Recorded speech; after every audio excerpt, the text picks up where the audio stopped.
किसी ने पूछ लिया ये जो नया नया ये उस वक्त ऑडियोग्राफी का ये जो ऑडियो साउंड सिस्टम है 1917-16 की बात कर रहा हूं मैं, ये रिकॉर्ड सिस्टम आया था ना, वो गोल तवा होता था घूमने वाला, कैसेट घूमती थी ऑडियो। ये नया नया उस दौर में आया ना, 1917-16-15 की बात कर रहा हूं, उस दौर में आया।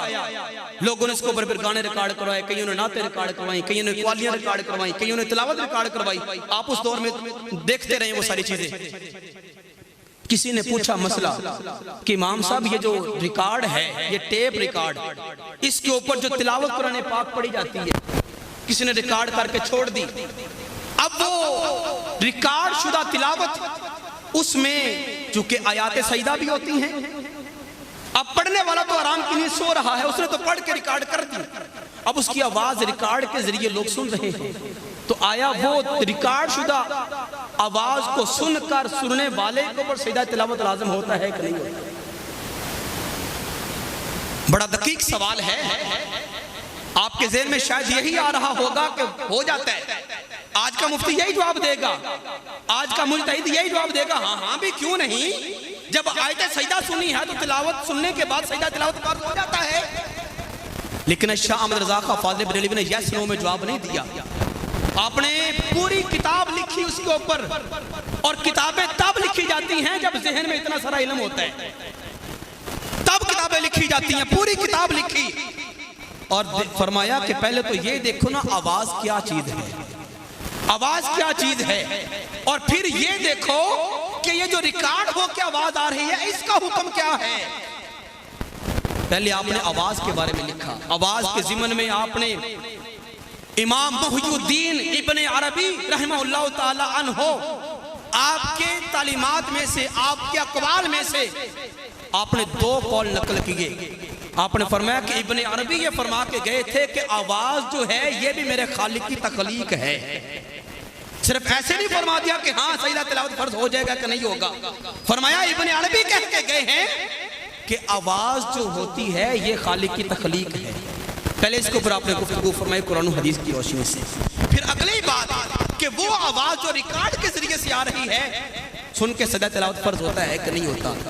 आपने फरमाया उस आवाज की हैसियत ऐसे है जिस तरह एक कुएं के अंदर कोई बंदा आवाज मुंह नीचे करके लगाए और वही आवाज 3-4 दफा दीवारों से टकरा के फिर बाहर आए, या कोई बंदा पहाड़ों में खड़े होकर आवाज सदा लगाए और पहाड़ों से टकरा के फिर वही आवाज वापस आए। तो इस रिकॉर्ड शुदा आवाज की हैसियत वही हैसियत है। हमें उस कुएं की आवाज के बारे में फिक्र का मसला मिलता है, हमें उस पहाड़ों की टकराई हुई आवाज के मसले के अंदर फिक्र हमारी रहनुमाई करती है। फिक्र वहां पे यह कहती है कि पहली दफा सदा जो किसी भी इंसान के मुंह से निकली है वो तो है बंदे की अपनी आवाज, वो बंदे की अपनी आवाज है। चूंकि बंदा मौजूद है, बोलने वाला मौजूद है, उसकी आवाज की हैसियत भी है, उसकी आवाज की हैसियत भी है। अब वो आवाज देने वाला आवाज देख के चुप हो गया, अब 4 दफा 5 दफा 3 दफा दीवारों से टकरा टकरा के आवाज आ रही है, तो वो जो दोबारा आवाज आ रही है वो आवाज इस बंदे की आवाज नहीं है, वो आवाज इस बंदे की आवाज नहीं है। इसकी आवाज तो एक दफा निकली थी, बार बार तो नहीं निकली ना, बार बार तो टकरा के आ रही है।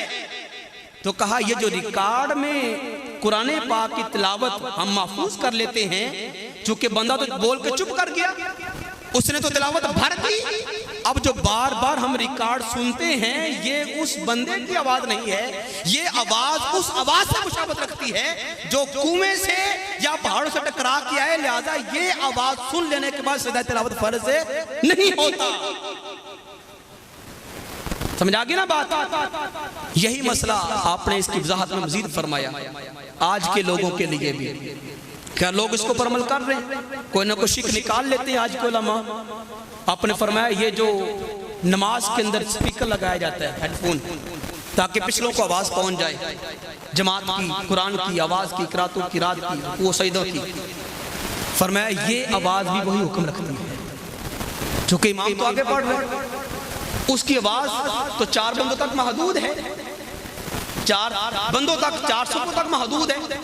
अब वो जो पीछे मजमा लगा हुआ है उन तक जो आवाज जा रही है वो किसकी जा रही है, बंदे की या स्पीकर की? स्पीकर की जा रही है, बंदे की आवाज जाती नहीं जा रही।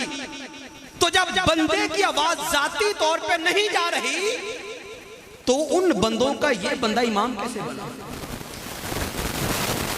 शरीयत ने हमें कॉन्सेप्ट दिया, हमें एक ज़ाब्ता दिया। शरीयत ये कहती है कि जब इमाम की आवाज पीछे ना पहुंचे तो पीछे मुकब्बिर खड़ा कर लो। ये उसकी इक्तदा में तकबीर कहेगा और तहलील कहेगा, तस्बीहात कहेगा, और लोगों को जो ना इमाम ही की आवाज गोया दूसरे माना में मुकब्बर की सूरत में लोगों तक पहुंच जाएगी।